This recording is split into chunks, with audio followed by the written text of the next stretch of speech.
बिस्मिल्लाहिर्रहमानिर्रहीम। दोस्तों, धन आने से पहले ये 3 निशानियाँ ज़रूर नज़र आती है। हर इंसान अपनी ज़िंदगी में एक ऐसी मंजिल तक पहुंचना चाहता है जहां उसके पास दौलत हो, इज्जत हो और सुकून हो। लेकिन क्या आप जानते हैं, अल्लाह कभी भी किसी बंदे को बिना निशानियों के दौलत नहीं देता। जब दौलत आने वाली होती है तो ज़िंदगी में कुछ अजीब निशानियाँ दिखाई देने लगती है। चलिए जानते हैं वो 3 निशानियाँ कौन सी है जब दौलत आने से पहले नज़र आती है। दोस्तों, पहली निशानी, अचानक मुसीबतों और परेशानियों को आना। पहली निशानी थोड़ी अजीब लगती है, लेकिन जब दौलत आने वाली होती है तो सबसे पहले मुसीबत आती है। आप सोच रहे होंगे, दौलत पर मुसीबत का क्या नुकसान? लेकिन सच ये है कि अल्लाह जब किसी बंदे को ऊंचा उठाना चाहता है तो पहले उसे आजमाता है। एक छोटी सी मिसाल ले लो, जब सोना सोना बनता है तो उसे भी आग में जलाया जाता है। वैसे ही इंसान को जब बड़ा बनना होता है तो इन मुश्किलों से गुजरना पड़ता है। आपने देखा होगा, जब आपके पास सब कुछ बिगड़ने लगता है, दोस्त साथ छोड़ देते हैं, पैसा रुकने लगता है, काम में दिक्कत आती है, तो समझ लो अल्लाह आपको आगे बढ़ाने के लिए तैयार कर रहा है। हर मुसीबत के पीछे एक बरकत छुपी होती है। ये वो वक्त होता है जब आपकी इम्तिहान होता है, मगर आप टूटते नहीं, हिम्मत नहीं छोड़ते, तो वही मुसीबत आपके लिए राहत बनती है। दौलत के दरवाजे तक। हज़रत अली रज़ी अल्लाह ताला अन्हु ने फरमाया, जब मुश्किलें बढ़ जाए तो समझ लेना कि अल्लाह तुम्हारे लिए कुछ बड़ा लिखा है। नसीहत, मुसीबत में सब्र करना। नसीहत, मुसीबत में सब्र करो, अल्लाह से मदद मांगो।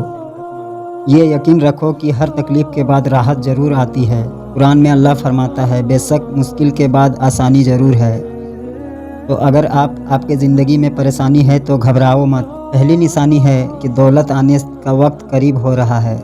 दोस्तों, दूसरी निशानी, सोच और आदत को बदलना। दोस्तों, दूसरी निशानी ज़रूरी है, आपकी सोच बदलने लगती है। जब दौलत आने वाली होती है तो इंसान छोटी बातों से ऊपर उठने लगती है। पहले जो लोगों से झगड़ा करता था अब चुप रहने लगती है। पहले जो टाइम बर्बाद करता था अब वो समझने लगती है। ये सब कोई नॉर्मल चेंज नहीं आता, ये अंदर से अल्लाह का सिग्नल होता है कि अब तुझे बड़ा बनना है। आप में एक नई सोच, एक नई उम्मीद, एक नई जिम्मेदारियां जगने लगता है। आपको वक्त, पैसा आने का असली मकसद समझ आने लगता है। आपने नोटिस किया होगा, आप बेकार लोगों से दूर रहने लगते हो। आपको अकेलापन पसंद आने लगता है। आप में एक फोकस पैदा होता है जिसे दुनिया नहीं समझती। ये वो वक्त होता है जब अल्लाह आपको दौलत संभालने की ताकत भर रहा होता है। नसीहत, इस बदलाव की अल्लाह की नेमत समझो। रोज़ाना खुद से पूछो, क्या मैं अल्लाह की रज़ा की खातिर जी रहा हूँ? और हर अच्छी आदत को मजबूत करो। नबी करीम सल्लल्लाहु अलैहि वसल्लम ने फरमाया, सबसे अच्छा इंसान वो है जो दूसरों के लिए फ़ायदेमंद हो। तो अगर आपको लग रहा है कि आप बदल रहे हो तो ये दूसरी निशानी है कि दौलत की सफ़र शुरू हो चुकी है। तीसरी निशानी, बरकत वाले लोगों से मुलाकात। अब तीसरी निशानी सबसे ख़ास है। जब दौलत आने वाला होता है तो अल्लाह आपको बरकत वालों से मिलाता है। क्या आपने कभी नोटिस किया, कभी एक ऐसा इंसान मिलता है जो आपकी ज़िंदगी बदल देती है। कभी एक छोटी सी बात, एक वीडियो, एक किताब, एक नसीहत आपकी ज़िंदगी बदल देती है, आपका रुख बदल देती है। ये सब अल्लाह का फ़ैसला होता है।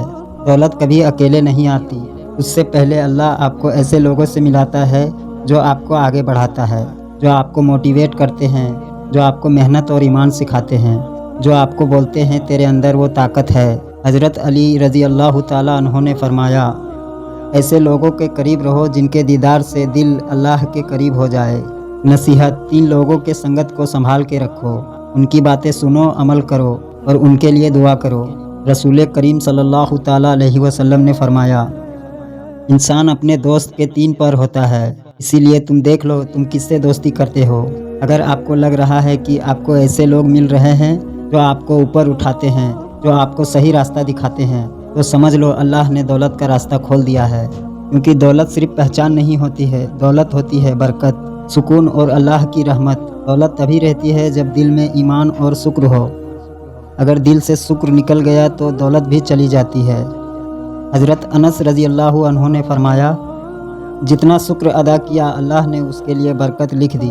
हज़रत अबू हुरैरा रज़ी अल्लाह ताला अन्हु से रिवायत है, रसूल पाक सल्लल्लाहु अलैहि वसल्लम ने फरमाया, जो शख्स अल्लाह पे भरोसा करता है अल्लाह उसके लिए काफ़ी है। हर हाल में नमाज को मत छोड़ो, यही वो रस्सी है जो अल्लाह से आपको जोड़े रखती है। اللہ فرماتا ہے نماز قائم کرو، بے شک نماز ہر برائی سے بچاتا ہے۔ تو دوستو بزرگوں، حلال کماؤ، حلال کھاؤ۔ حرام کا ایک لقمہ بھی دولت کو برباد کر دیتا ہے۔ رسول کریم صلی اللہ تعالیٰ علیہ وسلم نے فرمایا، جس نے حلال کمایا، حلال کھایا، اللہ اس کے لیے جنت کے دروازے کھول دیتا ہے۔ زکوٰۃ اور صدقہ ضرور دو۔ دولت کو صاف رکھنے کا یہی ایک طریقہ ہے۔ قرآن میں فرمایا، اے ایمان والو، اپنی کمائی سے ماں باپ کی دعا لو، یہ دولت کی سب سے بڑی چابی ہے۔